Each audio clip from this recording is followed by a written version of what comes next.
আসসালামু আলাইকুম। Bangladesh cricket board যদি এনওসি দেয়ার ইচ্ছা পোষণ করে তাহলে আইপিএলের অনেকগুলো দলই নাহিদ রানার জন্য মেগা অকশনে বিড করলেও করতে পারে। একটা সমূহ সম্ভাবনা আছে যে অনেকগুলো দলই নাহিদ রানাকে আইপিএলে তাদের নিজেদের দলে পেতে চাইবে। তবে এক্ষেত্রে শর্তের জায়গাটা হচ্ছে বাংলাদেশ ক্রিকেট বোর্ড যদি এনওসি দেয়, কারণ সাম্প্রতিক সময়ে বেশ কিছু ব্যাড এক্সপিরিয়েন্স তো ফ্র্যাঞ্চাইজিদের হয়েছে যে ইনিশিয়ালি তারা দলে নিয়েছে কিন্তু পরবর্তী সময় বাংলাদেশ ক্রিকেট বোর্ড এনওসি দেয় না। তাসকিনের ক্ষেত্রে হয়েছে, সাকিবের ক্ষেত্রে হয়েছে। সো এক্ষেত্রে ফ্র্যাঞ্চাইজিগুলো বাংলাদেশ ক্রিকেট বোর্ডের সঙ্গে অবশ্যই কমিউনিকেট তো করেছে যে কোন কোন প্লেয়ারকে তারা এনওসি দেবে কিংবা দেবে না।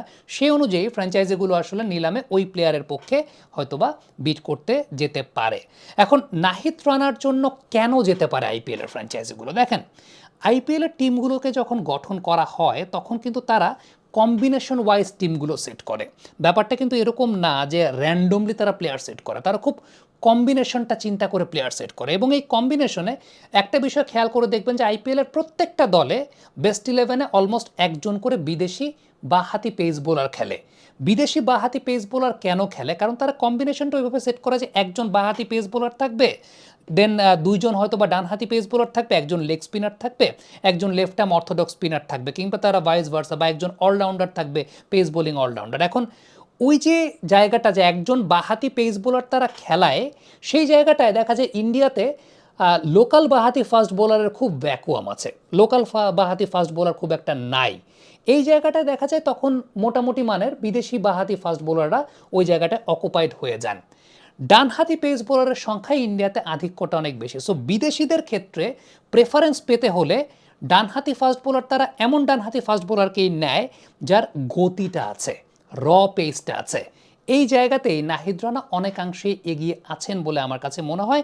বিশেষ করে আফগানিস্তানের সঙ্গে লাস্ট যে ওয়ানডে ম্যাচটাতে তার ডেবিউ হয়েছে, এইখানে বোলিংয়ের পর মোটামুটি আমার কাছে মনে হয় যে আইপিএলের প্রি টেস্ট পরীক্ষা বা টেস্ট পরীক্ষা আপনি যাই বলেন না কেন, সেখানে নাহিদ রানা পাশ করে গেছেন। এবং পাকিস্তানের মাটিতে টেস্ট ম্যাচ ক্রিকেটে যেভাবে তিনি বোলিং করেছেন, 150 কেজে বোলিং করেছেন, এটা আইপিএলের ফ্র্যাঞ্চাইজিদের নজরে যদি এসে থাকে, তারা ডানহাতি পেস বোলারদের ক্ষেত্রে যদি বিদেশ থেকে নেয়, র পেস বোলারদেরকে তারা খুব পছন্দ করে। আমরা অতীতেও এমন অনেক পেস বোলারকে দেখেছি বা অনেক ক্রিকেটারকে দেখেছি যেখানে ইন্টারন্যাশনাল ক্রিকেটে ডেবিউ হয় নাই, কিন্তু বিকজ অফ কিছু স্পেশাল এবিলিটি বা কিছু স্পেশাল কোয়ালিটির জন্য আইপিএলের দলগুলো কিন্তু নিয়েছে। আপনি যদি বিদেশি ফাস্ট বোলারদের তালিকা একটু খেয়াল করে দেখেন আইপিএল, আমি যদি একদম ডানহাতি ফাস্ট বোলারদের কথা চিন্তা করে আপনি দেখবেন আন্ড্রিক নরকিয়া, র পেস আছে।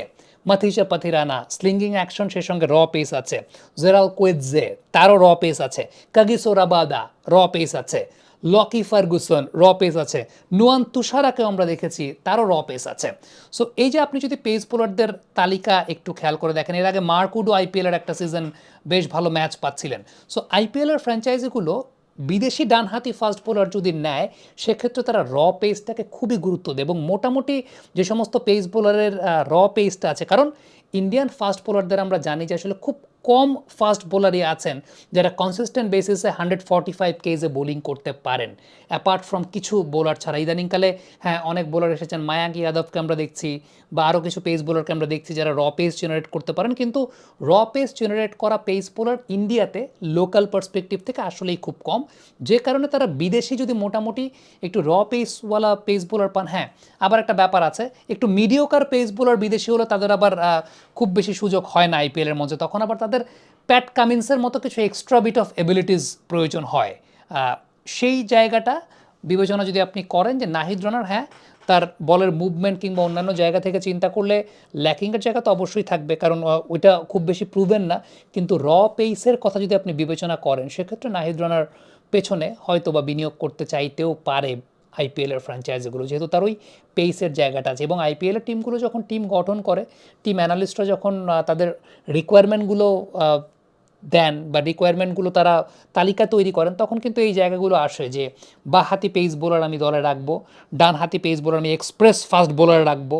তো এই জায়গাগুলো আসলে খুব ইম্পর্টেন্ট, এবং এই জায়গাগুলোর জন্য তাদের টিমগুলো যেহেতু খুব কম্বিনেশন সেট করে করে করে হয়, তো এই জায়গাটা থেকে তারা বিদেশি একদম এক্সপ্রেস ফাস্ট বোলারের পেছনে তারা একটা বিনিয়োগ করতে চায়। তবে এখানে কথা হচ্ছে যে বাংলাদেশ ক্রিকেট বোর্ড নাহিদ রানাকে এনওসি দেবে কি না, এখানে বেশ কয়েকটা ফ্যাক্টর তো অবশ্যই আছে। আমি জানি যে অনেকেই বাংলাদেশ ক্রিকেট বোর্ডকে প্লেয়ারদেরকে যখন এনওসি দেয়া হয় না ফ্র্যাঞ্চাইজি লিগের আগে তাসকিনকে দেয়া হয় নাই, বাংলাদেশ ক্রিকেট বোর্ডকে নিয়ে কিন্তু অনেকে অনেক কটু কথা বলে, অনেকে অনেক দুয়োধ্বনি দেয়। তবে এই জায়গায় আরেকটা বিষয় ভাবতে হবে যে মোস্তাফিজের ক্ষেত্রে আমরা যে বিষয়টা দেখেছিলাম যে প্রথম সিজন আইপিএলের পর এরপর ইমিডিয়েটলি আইপিএল একটা লম্বা সময়, একটা লম্বা পিরিয়ড আইপিএলে কিন্তু পার করতে হয়। আফটার দ্যাট তিনি আবার কাউন্টি খেলতে গিয়েই ইনজুরিতে পড়েছেন। আমাদের দেশের প্রেক্ষাপটে প্লেয়ারদের ফিটনেস লেভেলটা ওইভাবে তৈরি হয় না যে আপনি এতখানি লোড নিতে পারবেন। এটা আমাদের একটা সিস্টেমের ব্যর্থতার বিষয়। আমাদের স্ট্রেংথ অ্যান্ড কন্ডিশনিং নিয়ে খুব বেশি কাজ করা হয় না, একদম গ্রুমিং আপ পর্যায়ে স্ট্রেংথ অ্যান্ড কন্ডিশনিং নিয়ে খুব বেশি কাজের জায়গা হয় না। সো এখানে বাংলাদেশ ক্রিকেট বোর্ডকে কৌশলী হতে হয় এবং তাসকিনকে যখন দেয়া হয় নাই আইপিএলের এনওসি এর আগে, আমার কাছে ব্যক্তিগতভাবে মনে হয়েছিল যে ওকে সামনে যেহেতু বাংলাদেশের ওয়ার্ল্ড কাপের মতো ইভেন্ট রয়েছে, বড় আসর রয়েছে, সেটা হয়তো বা বাংলাদেশ ক্রিকেট বোর্ড তাদের জায়গা থেকে স্পট অন বা ঠিকই সিদ্ধান্ত, কিন্তু এটা খুব অজনপ্রিয় সিদ্ধান্ত। কারণটা হচ্ছে আমরা সবাই চাই যে ওকে আমাদের একটা ফাস্ট বোলার খেলবে আইপিএলে, কিন্তু টু বি ভেরি অনেস্ট ওই যে একটা লং সিজন যদি নিয়মিত ম্যাচ খেলেন, লং সিজনের একটা ধাক্কা আছে, ওয়ার্কলোড ম্যানেজমেন্ট সেটাও কিন্তু বাংলাদেশ ক্রিকেট বোর্ডকে আসলে বিবেচনা করতে হয় এবং সেটাই তারা বিবেচনা ইদানিংকালে করছে দেখেই এই ধরনের অজনপ্রিয় অনেক সিদ্ধান্ত তারা নিচ্ছে, যেটা দর্শকদের কাছে খুব বেশি জনপ্রিয় না, দর্শকদের কাছে খুব বেশি সমাদৃত না। কিন্তু বাংলাদেশ ক্রিকেটের একদম আপনি যদি চিন্তা করেন যে বৃহত্তর স্বার্থে এই সিদ্ধান্তগুলো নিতে হয়। আমি জানি না যে নাহিদ রানার ক্ষেত্রে বাংলাদেশ ক্রিকেট বোর্ড কী সিদ্ধান্ত নেবে, ইভেন তাকে ফরম্যাট বেছে বেছে খেলানোটাও আসলে খুব গুরুত্বপূর্ণ, কারণ এই টাইপের বোলাররা খুবই ইনজুরি প্রুফ হন এবং যেহেতু ইনজুরি প্রুফ হন সুতরাং তাদেরকে বেছে বেছে খেলানোটাও খুব গুরুত্বপূর্ণ। তার কাছ থেকে আপনি বেস্ট পসিবল আউটকামটা কীভাবে পাবেন, অবশ্যই তাকে আপনি বড় আসরের জন্য প্রিজার্ভ করতে চাইবেন এবং তার ওয়ার্কলোডটাকে নিয়ে কাজ করবেন। এখন আইপিএলে যখন যাবে, লম্বা সিজন যদি পুরো সিজন খেলে তখন কিন্তু অনেক কিছু ব্যাপার আছে, তখন কিন্তু বাংলাদেশ ক্রিকেট বোর্ড চাইলেই ইন্টারফেয়ার করতে পারবে না। ওকে তুমি তাকে 3টা ম্যাচ পরে একটা ম্যাচের রেস্ট দাও বা 2টা ম্যাচ পরে একটা ম্যাচের রেস্ট দাও, অনেক ব্যাপার ঠিক এই জায়গাটায় আছে পেস বোলারদের ক্ষেত্রে। দেখেন তাসকিনের ক্ষেত্রে আমি একটা বিষয় বলবো, 2023 বিশ্বকাপে তাসকিন তার ফুল রিদমে খেলতে পারেন নাই, তাসকিন তার ফুল রিদমে যেতে পারেন। এর পেছনে আমার কাছে মনে হয় তার ওয়ার্কলোড ম্যানেজমেন্টের একটা অনেক বড় ঘাটতির জায়গা ছিল। জিম আফ্রো টি10 যখন তাসকিন খেলতে গিয়েছিলেন, তার আগে ইন্টারন্যাশনাল ক্রিকেটও খেলে এসেছেন, জিম আফ্রো টি10-এ গিয়ে তাসকিন আহমেদ মনে হয় 7 দিনে 6টা ম্যাচ বা 8 দিনে 7টা ম্যাচ খেলতে হয়েছিল তাকে। সো এই জায়গাগুলো কিন্তু অনেক বিবেচনার ব্যাপার আছে, যে এরপরেই কিন্তু তাসকিনের আমরা আস্তে আস্তে দেখেছিলাম যে 23 ওয়ার্ল্ড কাপের সময়টাতে তাসকিন খুব ভালো সার্ভিস আপনাকে দিতে পারেন নাই। তো এই জায়গাগুলো কিন্তু অনেক বিবেচনার জায়গা আছে যে নাহিদ রানাকে আপনি ছাড়বেন কি ছাড়বেন না। আমার কাছে মনে হয় যে ক্রিকেট বোর্ডে যারা নীতি নির্ধারণী পর্যায়ে আছেন, মেডিকেল টিমের সঙ্গে কনসাল্ট করে যে নাহিদের শরীর কতটুকু পর্যন্ত লোড নিতে পারবে, হ্যাঁ যদি পারে, মেডিকেল টিম যদি মনে করে যে ওকে নাহিদ আইপিএল পুরো সিজন খেলার মতো বা খেলে সেটার ধকল সামলানোর মতো, আফটার দ্যাট এরপরে আরও অন্যান্য সিরিজগুলো খেলার মতো নাহিদের ওই এবিলিটির জায়গাটা আছে, দেন ইটস ওকে।